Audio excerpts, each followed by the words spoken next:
The Grand Forum of the Galactic Conclave was the most important room in the known universe. That was what every species said.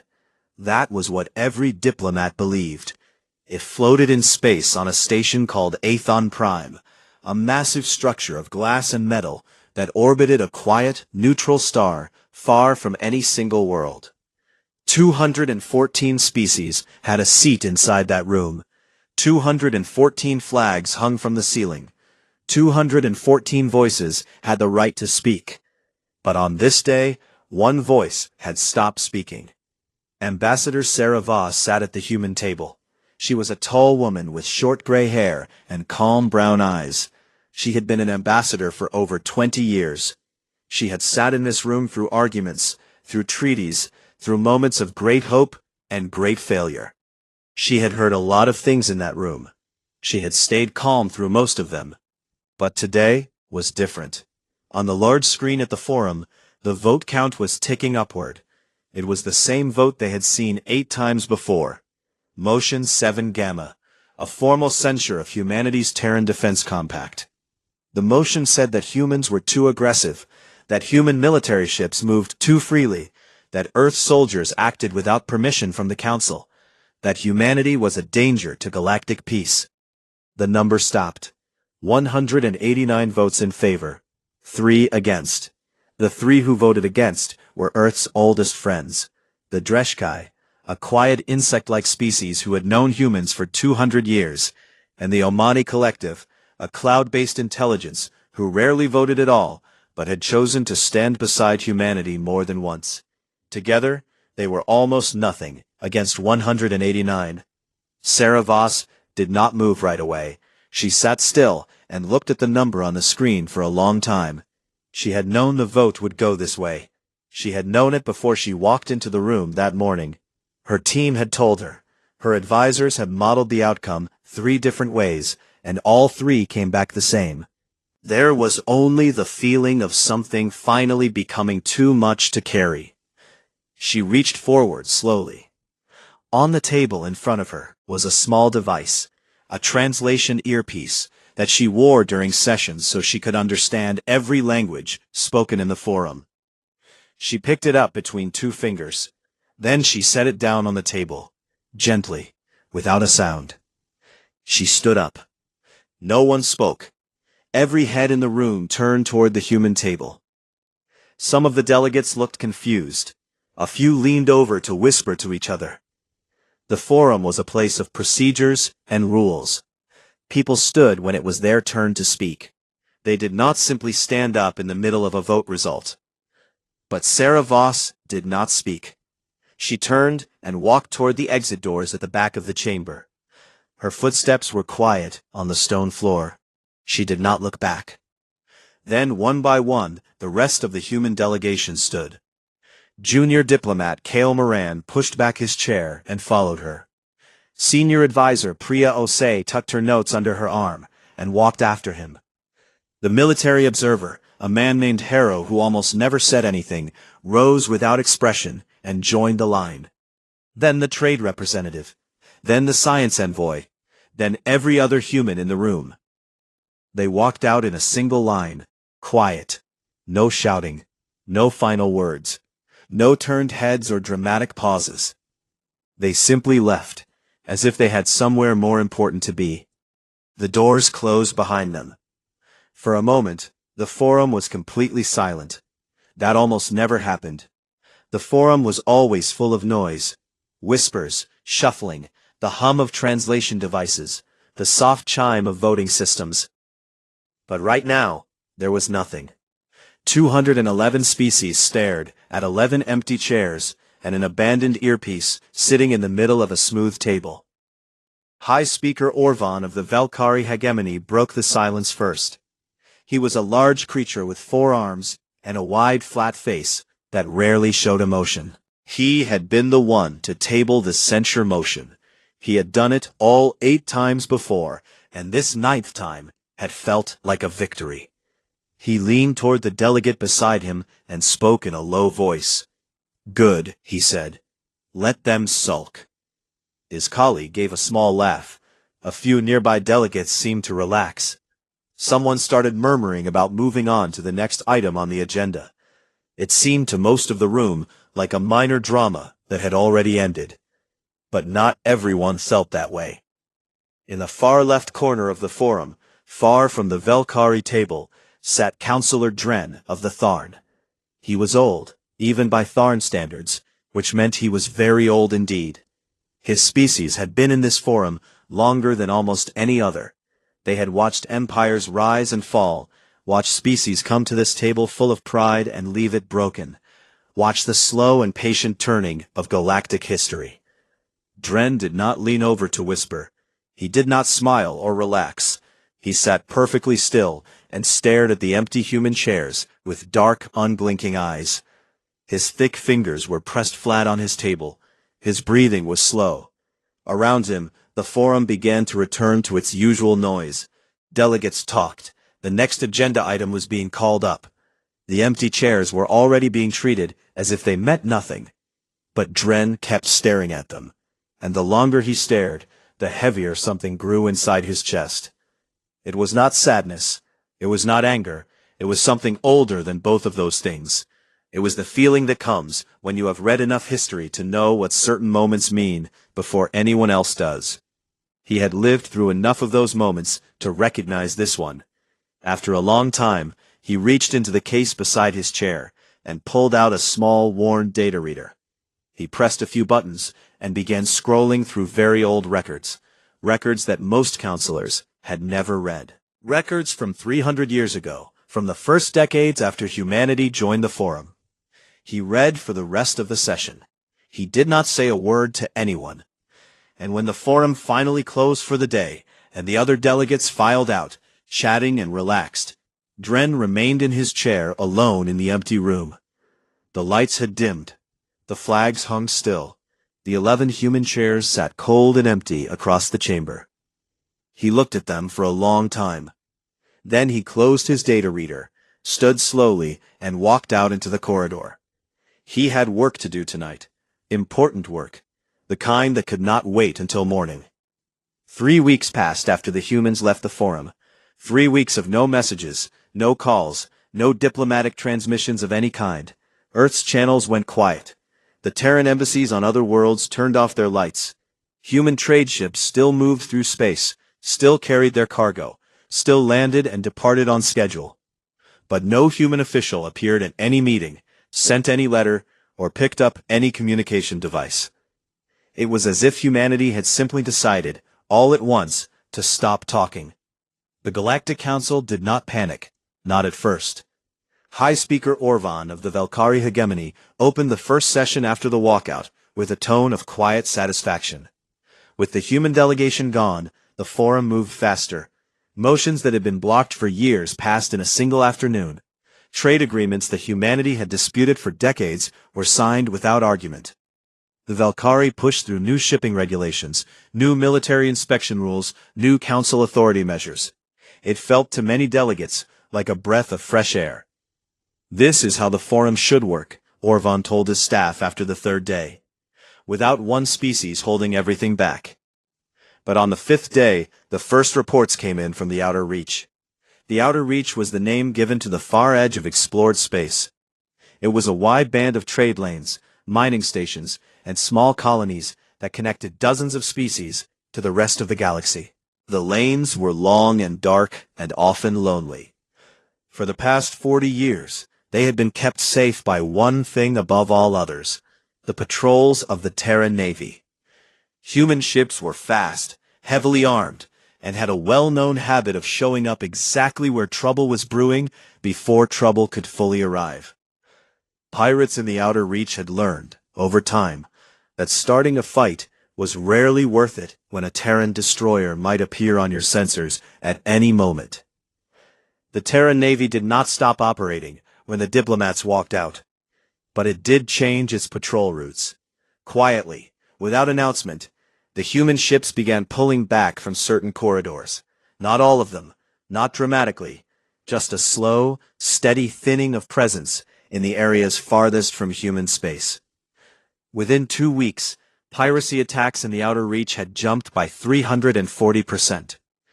Freighters belonging to 6 different species were boarded and robbed. 2 small mining outposts reported armed raids. A passenger transport carrying Valkyrie civilians was stopped and stripped of its cargo. When the Valkyrie filed a complaint with the council formed a committee. The committee met and talked. The pirates did not slow down. On the agricultural worlds of the Valkyrie hegemony, a fungal blight began spreading through the crops. It moved fast, faster than most blights, jumping from field to field, and resisting every treatment the Valkyrie scientists tried. Within days, 3 colony worlds were reporting serious food shortages. Within a week, the council was being asked to find a solution. Xenobiologists across 6 species studied the blight and reached the same conclusion. The only known cure was a compound called Terrasol 7, developed and patented by a human biolab called Meridian Labs on the planet Kepler Station. The council sent a request to Meridian Labs. The automated response came back quickly. Thank you for your inquiry. The Terran Diplomatic Corps is currently in a period of internal review. We are unavailable for external communications at this time. Please try again later. They tried again. Same response. They sent a direct signal to Kepler Station. Same response. They tried to reach the human government through 3 different channels. Every single one sent back the same automated message, word for word. We are unavailable. In the 3rd week, the Keth Borderlands situation became impossible to ignore. The Keth Borderlands was a region near the Galactic Center, where 2 old bitter species, the Keth and the Murok, had been kept from going to war for 30 years. The thing that had kept them at peace was a single treaty, written and maintained by human mediators who had spent decades learning both cultures well enough to hold them together. Without those mediators showing up every 6 months, renewing trust, sitting in rooms, and translating not just language but intention, the old tensions had begun to rise again. Weapons were moving, fleets were repositioning. The borderlands were starting to look the way they had looked just before the last war. Counselor Dren watched all of this from his office on 8th and Prime. He read every report. He made careful notes. He did not seem surprised. He had, in the 3 weeks since the walkout, been doing a great deal of reading. Old documents mostly, historical records that dated back centuries. He had read about the early years of human contact with the galaxy, about the wars they had fought and the ways they had fought them, about the treaties they had made and how they had held to them, even under pressure. He had read about human psychology as best he could understand it, about the way they responded to being ignored, to being dismissed, to being pushed into corners. What he found had kept him awake for several nights. On the 22nd day, he sent a message to 6 of the most trusted counselors he knew. 6 delegates from 6 different species. All of them experienced, all of them patient thinkers, none of them Valkyrie. The message was short. It said only, "Come to my office tonight. Tell no one. I need to show you something." All 6 came. They gathered around Dren's wide desk as he spread out his documents. Records, maps, historical analyses, data on human trade movements, Terran military repositioning charts. He walked them through everything slowly, in careful, simple terms. He showed them what the Outer Reach looked like, with and without human patrols. He showed them the Blight timeline and the Terrasol 7 connection. He showed them what the Borderlands had looked like before and what they looked like now. He laid it all out, like a map of a disaster that had already begun. When he was done, the room was quiet. One of the 6, a small delegate from the Muran system, asked the obvious question. Can we bring them back? Can we simply send an apology and restore the relationship? Dren was quiet for a moment. Then he said something that none of them forgot. Perhaps, but we need to understand something first.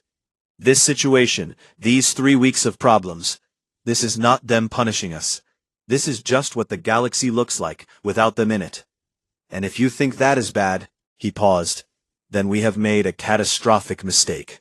Because you do not cage a species that domesticated wolves for fun. No one spoke after that. Outside, in the quiet of deep space, the stars were the same as always. But something had shifted in the invisible architecture of the galaxy. in the balance of things, in the way the pieces fit together. Most of the council had not felt it yet. They were still busy celebrating the easier votes and the faster sessions and the motions that had finally passed. But Dren felt it. And so, somewhere very far away in the direction of human space, did Ambassador Sarah Voss. She was not sulking. She had never been sulking. She was working. New Geneva was not a dramatic city. It sat on a wide plateau in Central Europe, surrounded by mountains and old forests, and it looked like what it was. A place where serious people came to do serious work. The buildings were clean and functional. The streets were quiet and well-maintained. There were no statues of great military leaders, no arches built to celebrate conquest. The city had been chosen as the home of the Terran Diplomatic Corps, specifically because it had no loud history to get in the way of clear thinking. Ambassador Sarah Voss had an office on the 4th floor of the main building with large windows that looked out over the lake. She had barely left that office in 3 weeks, not because she was upset, not because she was waiting for someone to apologize. She was there because she had an enormous amount of work to do, and she preferred to do it where she could see the water. The people who thought she had walked out of the forum in anger had misread her completely. She had not walked out in anger. She had walked out because she had run the numbers, studied the situation from every angle, and reached a cold and logical conclusion. The forum as it currently existed was not working for humanity. And if the forum was not working, then humanity needed something that did work. The question was how to build something better. She had started building it before she even sat down on the transport home from Aethon Prime.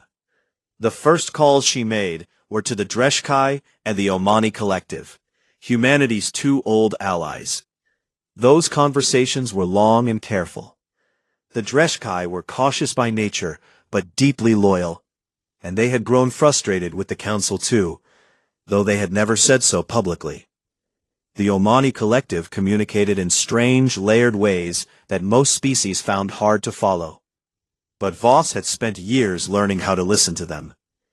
Both agreed to meet. Both agreed to keep the meetings quiet.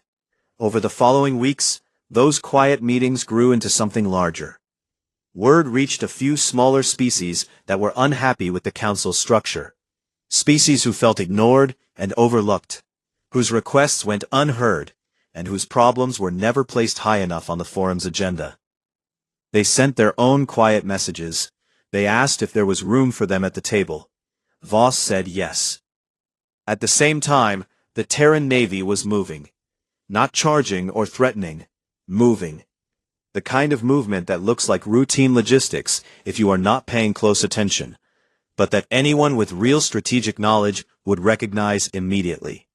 Human ships were spreading across the outer reach, not to patrol every old corridor exactly as before, but to position themselves at key points, fuel stations, cargo hubs, narrow corridors where any major trade route had to pass. They were placing themselves where they would matter most if things became difficult, where their presence or absence would be felt most sharply. Admiral Joran, who commanded the Terran Navy's outer fleet, described it in his private log as quiet geometry. The pieces were being placed, not fired, just placed. But the most significant thing humanity was doing was not military. It was not even diplomatic in the traditional sense. It was technical. For several years, Terran engineers had been developing a faster-than-light communication relay system they called the Helix Grid. It was a network of small, linked stations that could carry data, voice, and even limited physical freight between connected points at speeds that left older relay systems far behind. The technology worked. The engineers had known it worked for some time. What had been missing was the right moment to launch it. Voss decided this was the moment. The announcement came 41 days after the walkout. No press conference, no ceremony, just a clear, straightforward public statement released to every species in the known galaxy at the same time. It said that the Helix Grid was now operational. It said that any species that was not currently a member of the Galactic Council, or any species that was a council member but wished to participate independently, was welcome to connect to the grid at no cost. Zero fees, no contracts, No political conditions of any kind. All you had to do was ask. The Council's power had always rested on three things: controlling communication between species, managing trade routes, and providing security. The Forum was the place where all three came together. Species needed the Council because without it, they had no reliable way to talk to each other, no guarantee their trading ships would be safe, and no body to settle disputes. The Helix Grid was a communication network that was faster and cheaper than anything the Council controlled. The Terran Navy's repositioning was making it clear that safety in key areas depended on human cooperation, not Council authority. And the quiet meetings in New Geneva were building a new framework for trade and dispute resolution among species who were willing to work directly with humanity, instead of through the Council's slow machinery. The Council had not been watching closely enough. They had seen the empty chairs and thought they understood what the emptiness meant. They thought it meant defeat, retreat, a species that had run away to nurse its wounded pride. They had not considered the other meaning of silence, the kind that belongs to someone who has stopped explaining themselves because they are busy doing something instead. Councillor Dren understood this the moment the Helix Grid announcement reached him. Then, he sat back in his chair and pressed his thick fingers against his forehead and stayed very still for a long time. He called a quiet meeting of his small group that same evening. He laid out the Helix Grid announcement alongside his charts of the Terran Navy's movements and the list of species that had requested meetings with Voss in New Geneva. He showed them what the picture looked like when you put all three things together. The delegate from the Murin system went pale. They were not retreating, she said softly. They were building. Yes, Dren said. They built a replacement. They built an option, he corrected. Which is more dangerous?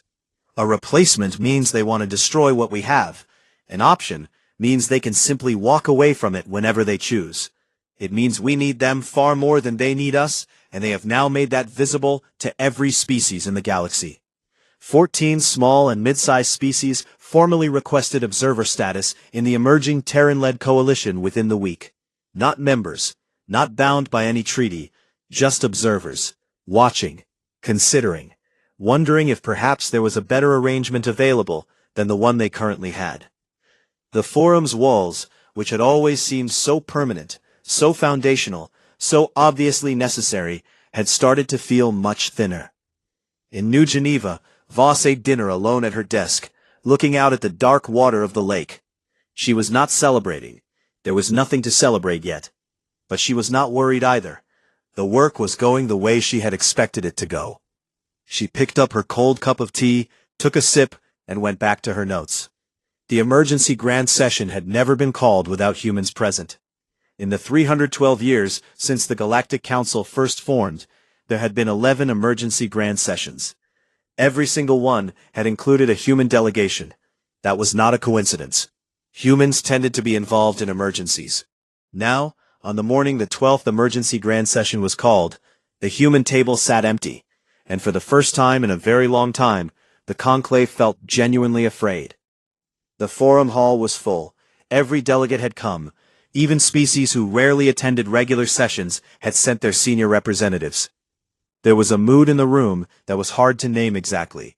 It was not quite panic.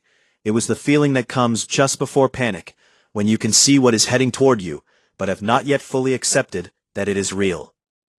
High Speaker Orvan opened the session with the confidence he always used when he was uncertain. He laid out the situation in clear, hard terms.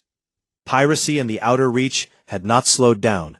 The Valkyrie blight was spreading to a fourth colony world. The Keth borderlands were one incident away from open war.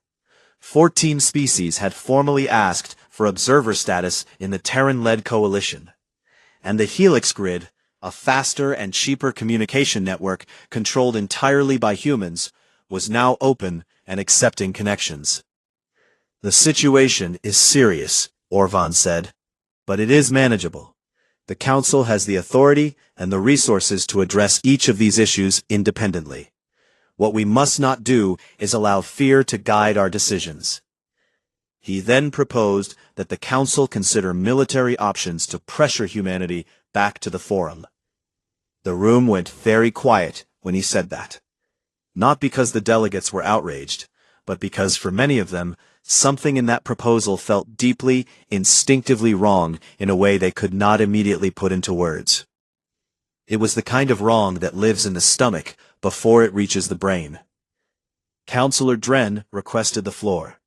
He was given it, partly out of respect for his age, and partly because everyone in the room had noticed how quiet he had been over the past several weeks, and quiet from Dren usually meant something worth hearing.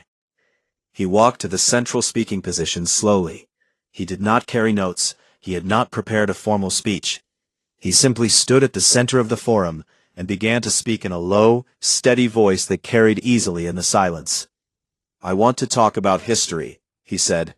"Not old, abstract history, recent history.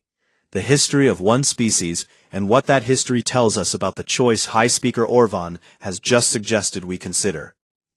He began with the early years of human contact with the galaxy. He talked about the first war humanity had fought with another species, the Renki conflict, which most of the Council had dismissed at the time as a minor border skirmish. It had not been minor. The Renki were a technologically superior civilization with 3 times humanity's military capacity. The war lasted 11 years. Humanity won, not through a single great battle, but through a sustained, grinding, inventive campaign that exhausted the Renki at every level. The Renki had been certain that superiority in weapons and numbers would end the war quickly. They had been wrong. Humans did not fight the war the Renki expected them to fight. They kept changing. They kept adapting. They kept finding ways to make the fight cost more than it was worth. "Every time humans have been cornered," Dren said, "they have innovated. This is not luck. It is a deep pattern in their nature. They do not accept the terms of a problem as fixed. They change the terms." He moved to the second point. He talked about the period 40 years ago when a coalition of 3 mid-sized species had tried to isolate humanity economically, blocking trade routes and cutting off key supply chains. The coalition had expected humanity to negotiate from weakness. Instead, within 18 months, humans had built alternate supply chains, developed new trade partners, and created several technologies specifically designed to make the original routes unnecessary. When the coalition finally offered to negotiate, the humans agreed, but the balance of the negotiation had completely reversed. "Every time humans have been humiliated," Dren said, "they have organized. They do not scatter. They do not become bitter and ineffective. They build something. Usually something the people who humiliated them did not anticipate and do not know how to respond to." He moved to the third point. He talked about the long record of human patience, the times they had waited, the times they had been dismissed or looked down on or left out of important decisions, and had simply kept working, kept growing, kept expanding their knowledge and their reach and their relationships across the galaxy, without making a dramatic show of it. "Every time humans have been dismissed," Dren said, "they have outlasted. They are not the fastest species we know. They are not the strongest. They do not have the longest lifespans. But they have a quality that is difficult to describe and impossible to underestimate. They do not give up. They do not lose themselves. They hold on to their purpose through almost anything." He paused. The chamber was absolutely silent.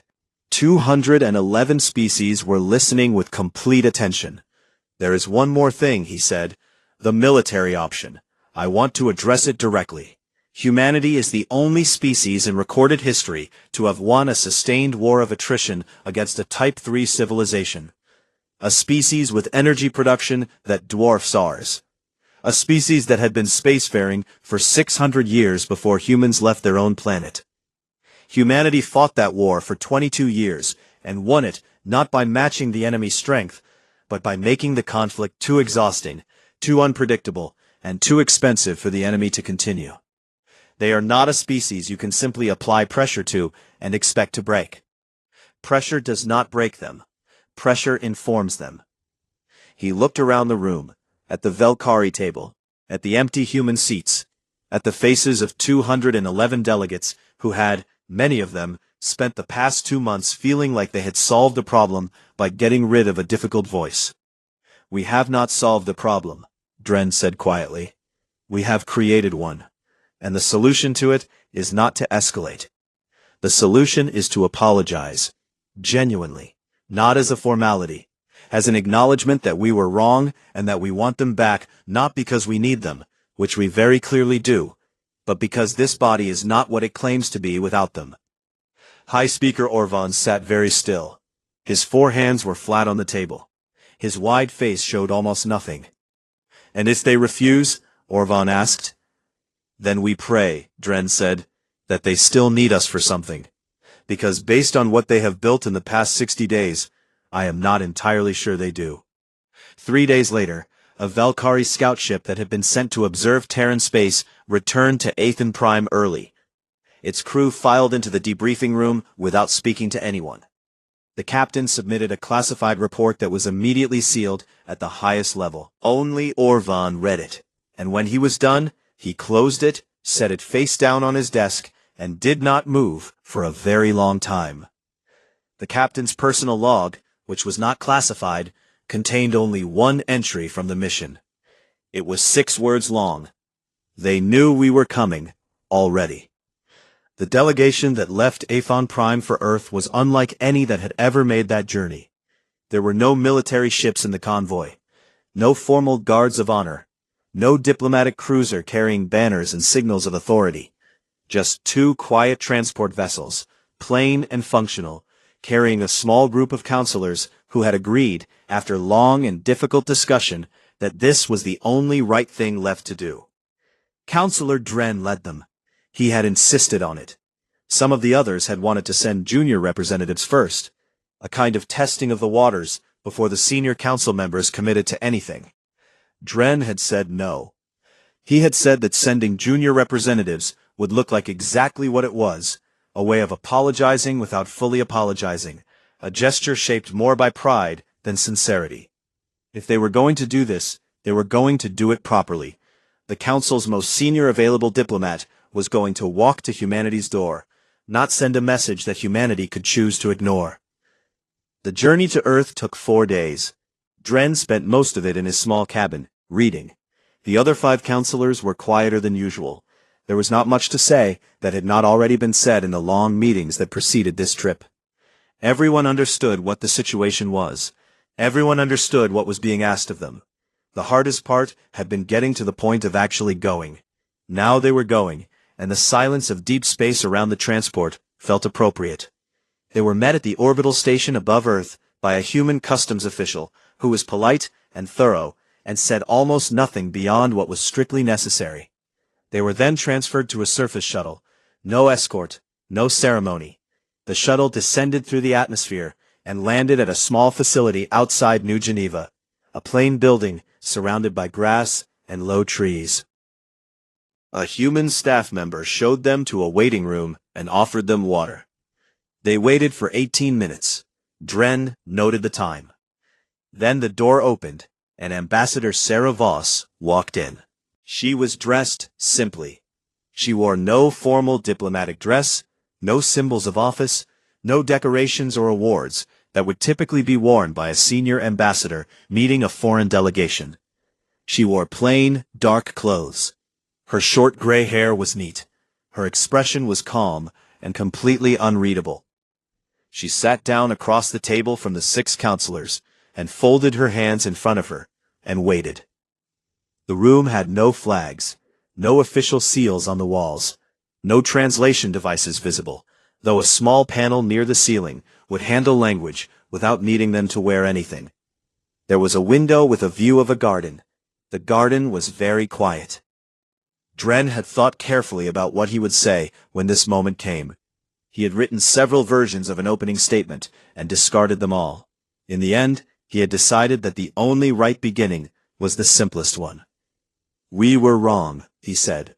Not just about the censure votes, about the way we treated your species for a long time. We allowed one bloc to define you as a problem to be managed rather than a partner to be respected. We let that go on too long. We are here because we want to change that, and we understand that saying so is not enough. We are prepared to discuss what change actually looks like. Voss listened. She did not nod. She did not lean forward or show any sign of being moved. She just listened, and when he was done, she was quiet for a moment. Then she picked up a thin document from the table beside her and slid it across to him. "These are humanity's conditions for returning to the Forum," she said. "They are not negotiable in their core structure, though the implementation details can be discussed. I want you to read them before we talk further." Dren read. The document was not long. It was written in plain language, without legal decoration. It asked for 4 things: a reform of the censure system, so that no single bloc could use it as a repeated political weapon. Full and equal standing for every species allied with humanity, specifically the Dreshkai and the Omani Collective. Dissolution of the arrangement that had given the Velkari hegemony effective veto power over Outer Reach security decisions. And shared human co-administration of the Outer Reach lanes, formalized in a binding agreement, rather than the informal arrangement that had existed before. Dren read it twice. Then he passed it to the delegate beside him. It moved around the table in silence. When the last counselor had finished, Voss spoke again. "I want to be clear about something," she said. "We are not returning to the Forum because we need it. We are returning because we believe the galaxy benefits from having one, a functioning one, and we are willing to work to make it functional. But we are not willing to work inside a structure that treats us the way we have been treated. There is also something you should know," she continued. "The Helix grid is already fully operational. The bilateral trade agreements we have been building are in effect. The coalition we have been developing includes 22 species as of this morning. None of that stops, because we return to the Forum. We are coming back as members, not as dependents. We are choosing to be part of this because we think it is worth having. That is very different from having no other option." The room was quiet for a moment. One of the counselors, a young delegate from the Sori Collective who had said very little during the journey, spoke up carefully. "Why come back at all? You have built something that works. Why do you need the Forum?" Voss considered the question. It was a fair one. "Because 2 systems is better than 1, she said. "Because there are species in that Forum who still need it, who still rely on it, and who do not deserve to lose it because of the failures of a small group. Because the Forum, fixed properly, is a good thing. It has done good things. It can do more. We are not interested in tearing it down. We are interested in it working the way it was supposed to work. And because my people are not, despite what some of your colleagues seem to believe, motivated primarily by revenge or self-interest. We want the same thing we have always wanted. A galaxy where things are handled fairly and carefully, and with some genuine respect for every species sitting at the table." The council agreed to the terms. Not immediately. There were 2 more days of careful, detailed conversations in that plain room with the guard in view. There were moments of difficulty, and a few points where the discussion grew tense. But the core terms held. Dren signed his name to the agreement on behalf of the council. Voss signed for Earth. 3 weeks later, Ambassador Sarah Voss walked into the Grand Forum of the Galactic Conclave for the first time in 2.5 months. Her full delegation walked behind her. They moved down the long central aisle between the rows of delegates, past the flags of 214 species, toward the 11 chairs that had stood empty since that quiet afternoon when she had picked up her translation earpiece and set it down. As she entered, something happened that had never happened before in the Forum's 300-year history. The chamber rose, not in applause. There were no cheers, no dramatic sounds, just the quiet, uniform movement of 211 species standing up as she passed. Dren, who was already seated at his usual place, remained sitting, but his thick head bowed slightly, a Tharn gesture that his species reserved only for those they considered foundational to the order of things. Voss reached the human table. She pulled out her chair. She sat down. She reached forward across the smooth table and picked up the translation earpiece, the same one she had set down in this room months ago. She looked at it for a moment. Then she placed it carefully back in her ear. The forum session began. Outside, on the Helix grid, 22 species were talking to each other in real time. In the outer reach, The piracy rate was already dropping, as human patrols resumed and expanded under the new agreement. In the Keth borderlands, a human mediator had arrived, and begun the patient, careful work of lowering temperatures. On a Velkari colony world, the first shipment of Terrasol 7 from Meridian Labs was being administered to the blighted fields. The galaxy did not stop being complicated. It never did. But something had settled, the way things settle after a storm, back into a shape that worked, that made sense, that could hold. Later that night, in his small office on Athon Prime, Counselor Dren wrote a single line in his personal record. He was not sure anyone else would ever read it, but he wanted it written down somewhere, as clearly and simply as possible, so that it would exist. The chair had never really been empty. It had been a mirror, and the council had not liked what they saw.